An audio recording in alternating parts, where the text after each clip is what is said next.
Ice അങ്ങനെ നമ്മൾ ആദ്യമായി ഗോവയിൽ കാലുത്താൻ പോകുന്നു. കുത്തി ഗൈസ്. അപ്പൊ റോഷ നമ്മൾ ഗോവയിൽ കാല് കുത്തിയിരിക്കുന്നു. നമ്മുടെ കയ്യിലുള്ള ദിവസം എന്ന് പറയുന്നത് 1.5 ദിവസമാണ്. ഈ 1.5 ദിവസം കൊണ്ട് മാക്സിമം നമ്മൾ എത്ര കവർ ചെയ്യും? ഹായ്, അപ്പൊ ഫ്രണ്ട്സ്, പുതിയ ഒരു കിടുക്കാച്ചി വീഡിയോയിലേക്ക് എല്ലാവർക്കും സ്വാഗതം. ഇന്ന് ശരിക്കും പറഞ്ഞാല് ഒരു ചെറിയ വലിയ സ്വപ്ന യാത്രയിലേക്കിട്ട് പോകാനായിട്ട് പോകുന്നത്.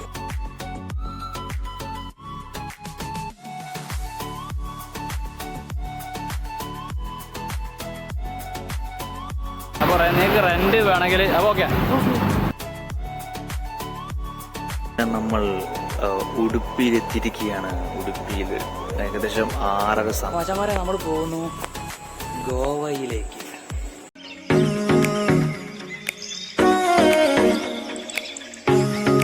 അപ്പൊ ഫ്രണ്ട്സ്, പുതിയ ഒരു വീഡിയോയിലേക്ക് സ്വാഗതം. ഇന്ന് നമ്മൾ പോകുന്നത് ഒരു ഡ്രീം യാത്ര എന്ന് തന്നെ പറയാം. നമ്മുടെ ട്രെയിനിന്റെ നമ്പർ S1011. രണ്ടാക്കും 2 ബോഗിയിലാണ് കിട്ടിയിട്ടുള്ളത്. നമ്മൾ വെയിറ്റിംഗ് ലിസ്റ്റ് ആയതുകൊണ്ട് തന്നെ രണ്ടാക്കും 2 ബോഗിയിലാണ് കിട്ടിയിട്ടുള്ളത്. അപ്പോൾ ഇന്നത്തെ യാത്ര എവിടേക്കാണെന്ന് പറയാം. അപ്പോൾ മച്ചന്മാരെ, നമ്മൾ പോകുന്നു ഗോവയിലേക്ക്. ഹായ്, അപ്പോൾ ഫ്രണ്ട്സ്, പുതിയ ഒരു കിടുക്കാച്ചി വീഡിയോയിലേക്ക് എല്ലാവർക്കും സ്വാഗതം. ഇന്ന് ശരിക്കും പറഞ്ഞാൽ ഒരു ചെറിയ വലിയ സ്വപ്ന യാത്രയിലേക്കിട്ട് പോകാനായിട്ട് പോകുന്നത്. എൻ്റെ കൂടെ ഇന്ന് ഞാനും റോഷനാണ്. അതാണ് റോഷൻ. നമ്മളെ മുന്നേ എവിടെ പോയിട്ടുള്ള റോഷൻ? ഊരകമല പോയ സമയത്ത് റോഷൻ നമ്മളെ കൂടെ ഉണ്ടായിരുന്നു. ഇന്ന് ഞങ്ങൾ ഗോവയിലേക്കാണ് പോകാനായിട്ട് പോകുന്നത്. അപ്പോൾ അതുമായിട്ട് ഉള്ള എല്ലാ വിശേഷങ്ങളും, എത്ര സ്റ്റാർട്ടിങ് റേറ്റ് മുതൽ എല്ലാ സംഗതികളും ഉൾപ്പെടുത്തിക്കൊണ്ടുള്ള ഒരു ചെറിയ വലിയ വീഡിയോ ആയിരിക്കും. അപ്പം എല്ലാവരും ഫോളോ ചെയ്യുക. ഇപ്പോൾ നമ്മൾ നമ്മുടെ സ്വന്തം ഹോം ടൗൺ ആയിട്ടുള്ള തിരൂർ റെയിൽവേ സ്റ്റേഷനിലാണ്. കണ്ട, തിരൂരാണ്. ഇവിടുന്ന് ഏകദേശം 11:25 ട്രെയിന് നേരെ ഗോവ, മഡ്ഗാവൺ അല്ലെങ്കിൽ തീമിക്ക് ടിക്കറ്റ് എടുത്തിട്ടുണ്ട്. ഏകദേശം 900 രൂപ ആയിട്ടുണ്ട്. അപ്പോൾ നമുക്ക് മഡ്ഗാവിലോ ദ്വീപിലോ ഇറങ്ങാം. ഞങ്ങളിതാ 2 വലിയ ലഗേജും ടെന്റില്ലേ റോഷ? ടെന്റുമായിട്ട് നമ്മുടെ കോച്ചിന്റെ കണ്ടോ റെയിൽവേ സ്റ്റേഷനിൽ ഇങ്ങനെ വെയിറ്റ് ചെയ്തുകൊണ്ട് നിൽക്കുകയാണ്. 10ലും 11 വെയിറ്റിംഗ് ലിസ്റ്റിന്റെ സ്ലീപ്പർ ഏറ്റവും ലാസ്റ്റ് വെച്ച് എടുത്തുകൊണ്ട് രണ്ടാക്കും 2 ബോഗിയിലാണ് കിട്ടിയിട്ടുള്ളത് കേട്ടോ. കുഴപ്പമില്ല. രാവിലെ ആകുമ്പോഴേക്കും അവിടെ ഏകദേശം ഒരു 11 മണിയാകുമ്പോഴേക്കും എത്തും. അപ്പോൾ ഏതായാലും ഉറക്കത്തിന്റെ സമയമാണ്, അതുകൊണ്ട് വലിയ കുഴപ്പമില്ല. നമ്മൾ ട്രെയിൻ ഏകദേശം എത്താനായി തുടങ്ങിയിട്ടുണ്ട് കേട്ടോ. കുറ്റിപ്പുറം കഴിഞ്ഞിട്ടുണ്ട്. അപ്പോൾ തിരൂരിലേക്ക് ഇപ്പം എത്തും. Friends, good morning. അങ്ങനെ നമ്മൾ ഇതാ ഉടുപ്പി എത്തിച്ചേർന്നിരിക്കുന്നു കേട്ടോ. ഇപ്പൊ സമയം 6:30 സമയത്ത് നമ്മൾ ഉടുപ്പിയിലെത്തി. മച്ചന്മാരെ, അങ്ങനെ നമ്മൾ ഉടുപ്പിയിലെത്തിയിരിക്കുകയാണ്. ഉടുപ്പിയിൽ ഏകദേശം 6:30 സമയം കേട്ടോ. നമ്മുടെ ബോഗീത 11 S11 1ാമത്തെ സീറ്റ് തന്നെ സ്ലീപ്പറിൽ. അപ്പോൾ ഇനി പല്ല് തേക്കാനുണ്ട്. റോഷ അപ്പുറത്തെ ബോഗിയാണ്. പല്ല് തേക്കാനുണ്ട്. ഞാൻ ഇവിടുത്തെ ഉടുപ്പി സ്റ്റേഷൻ്റെ അപ്പുറത്തുള്ള മെയിൻ എൻട്രൻസ് കാണിച്ചു തരാം. അവിടെ വർക്കൊക്കെ നടന്നുകൊണ്ടിരിക്കുകയാണ്.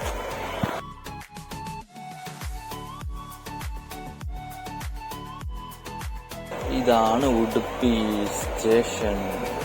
നമ്മൾ ആദ്യമായിട്ടാണ്. ഇനി വരാലോ അല്ലേ. കണ്ടോ ഗോപുരങ്ങളൊക്കെ.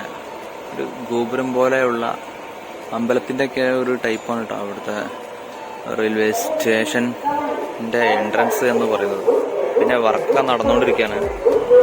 ഒരുപാട് ദൂരത്തേക്ക് പ്ലാറ്റ്ഫോം വികസിപ്പിക്കാനായിട്ട് പരിപാടി. കണ്ടോ, ഈ റീവർക്കാണോ അറിയില്ല. റീവർക്കല്ല, വികസിപ്പിക്കുന്നു. അതേപോലെ തന്നെ ലെഫ്റ്റിലാ എൻഡ്, ആ ടോപ്പ് കാണാം. അപ്പോട്ടെ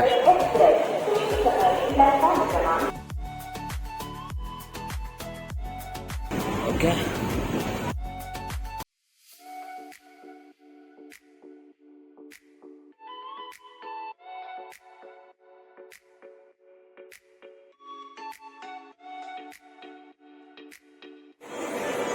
ഫ്രണ്ട്സ്, അങ്ങനെ നമ്മൾ ഗോവ തീവീമിൽ എത്തേണ്ട സമയം ഏകദേശം 2 മണിയൊക്കെ, മിക്കവാറും 1 മണിക്ക് അല്ല, 2 മണിയല്ല 1 മണിയാവും. ഫ്രണ്ട്സ്, നമ്മളിപ്പോഴും ബഡ്കാൽ എത്തിയിട്ടുള്ളൂ. ബഡ്കാല് കണ്ടോ, ഇവിടെയും ട്രെയിൻ ഏകദേശം പിടിച്ചിട്ടാണ്.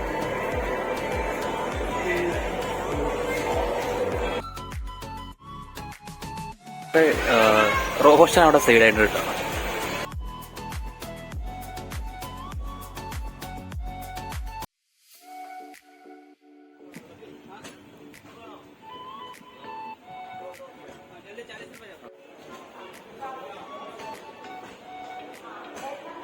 അങ്ങനെ നമ്മൾ ആദ്യമായി ഗോവയിൽ കാലുത്താൻ പോകുന്നു. കുത്തി ഗൈസ്. അപ്പൊ റോഷ, നമ്മള് ഗോവയില്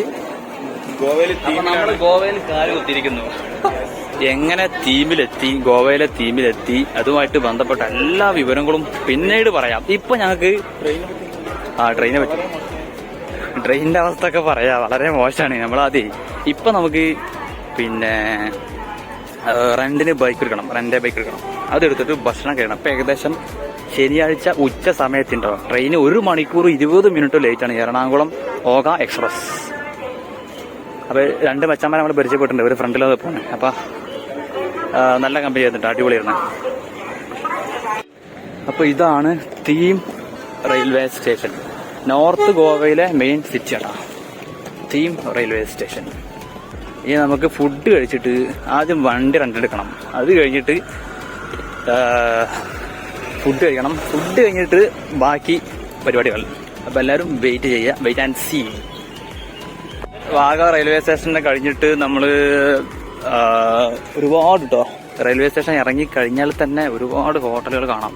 ഒക്കെ കേരള സ്റ്റൈലാണ്, കേരള ഫുഡുകളാണ്. രാത്രി വ്യാപിച്ചിട്ടുണ്ടാവും. അതിലിടയ്ക്ക് ഗ്യാപ്പ് കിട്ടി കഴിഞ്ഞാൽ എടുത്ത് വേറെ പോകണ്ടല്ലോ. ഒരു ഫോട്ടോ കൂടി എടുത്തിട്ടുണ്ട്, അവിടെ പോയിട്ടോ. അപ്പൊ അച്ഛന്മാരെ നമ്മള് ഗോവയിലെത്തിയിട്ട് തീമിലെത്തിയിട്ടോ. തീമിൽ എത്തിക്കഴിഞ്ഞിട്ട് നമുക്ക് റെന്റിന് ആവശ്യമുണ്ട്. റെന്റ്. അപ്പൊ നിങ്ങൾക്ക് റെന്റ് വേണമെങ്കിൽ അപ്പൊ ഓക്കെ അച്ഛന്മാരാണ്. അപ്പോ നമ്മള് റെന്റിനായിട്ട് കുറച്ച് ദൂരം മുന്നോട്ട് നടന്നു കഴിഞ്ഞാൽ റെന്റ് കിട്ടും. അപ്പോൾ നമ്മൾ എടുത്തിട്ടുള്ള വണ്ടി ഇപ്പോൾ ഇതാണ്ടാ, ഒരു ഹോണ്ടൻ്റെ ആക്റ്റീവ ആണ് കിട്ടിയിട്ടുള്ളത്. അപ്പോൾ ഇനി നെക്സ്റ്റ് നേരെ ഫുഡ് കഴിഞ്ഞാൽ Aguada beach. Okay, let's go. പ്രശ്നം പോലെ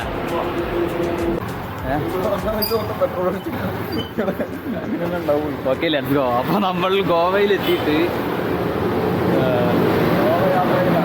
ബൈക്ക് കയറി പിടിച്ചോ. ഞാൻ മാപ്പ് ഓണാക്കാം. അതിന്റെ മുന്നേ ഫുഡ് കണ്ടെടുത്തിക്കോ. മാക്സിമം എന്താ ഇത് നോക്കിട്ടാ, എന്ത് വെച്ച് കഴിഞ്ഞാല് വൺവേ അത് നോക്കിട്ടാ. വൺവേ നോക്കിക്കൊണ്ട് എന്താ വെച്ചാൽ ഇതിൽ കയറിയ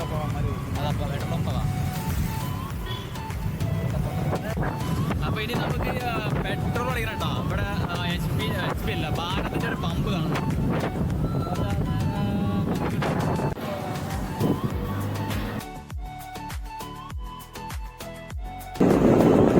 അങ്ങനെ നമ്മളെ ദ്വീപിലെത്തി ബൈക്ക് റെന്റിനെടുത്തിട്ടുണ്ട്. ബൈക്ക് റെന്റിനെടുക്കുമ്പോൾ ശ്രദ്ധിക്കേണ്ട പ്രധാന സംഭവം എന്താ വെച്ച് കഴിഞ്ഞാൽ 2 ദിവസം നിങ്ങൾക്ക് റെന്റ് കിട്ടുള്ളൂ മാക്സിമം.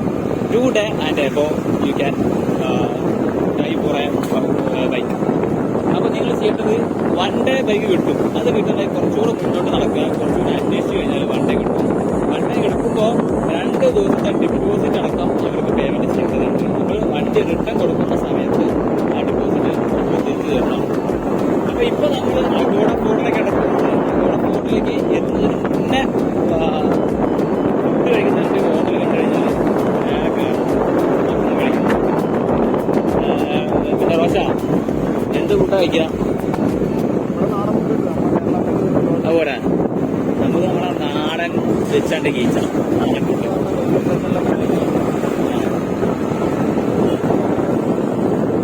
ബൈക്ക് റെന്റിനെടുത്ത് വരുമ്പോൾ എന്താ വെച്ചാൽ നമുക്ക് നിർത്തനോട് നിർത്താം, എല്ലാ സംഗതികളും ചെയ്യാം. പിന്നൊക്കെ ഇവിടെ ഒട്ടുമിക്ക ബീച്ച് സ്പോട്ടുകളും ഫോട്ടോ സ്പോട്ടുകളൊക്കെ അടുത്തടുത്താണ്. അതാണ് വലിയൊരു മെച്ചമുള്ളത്. നമ്മൾ ആദ്യം ഞങ്ങൾ പ്ലാൻ ചെയ്തത് മഡ്ഗാവിൽ. ഗോവയെ എടുത്തു കഴിഞ്ഞാൽ ഗോവ ഇന്ത്യയിലെ ഏറ്റവും ചെറിയ സംസ്ഥാനമാണ് ഗോവ. അതിൽ ഗോവയിൽ താമസിക്കുന്ന ആളുകളുടെ എണ്ണം എന്ന് പറയുന്നത് വെറും 15 ലക്ഷം ആളുകൾ മാത്രമാണ്. നമ്മുടെ കേരളത്തിനെ സംബന്ധിച്ചൊക്കെ നോക്കുകയാണെങ്കിൽ കേരളത്തിൽ 3.5 കോടിയാണ് ആളുകൾ ജീവിക്കുന്നത്. 600 ആളുകളാണ് ഒരു സ്ക്വയർ ഫീറ്റല്ല, ഒരു ഏക്കർ സ്ക്വയർ ഫീറ്റ് ജീവിക്കുന്നത്. ഇവിടെ ഒരു 3 ജില്ല ആളുകളാണ്.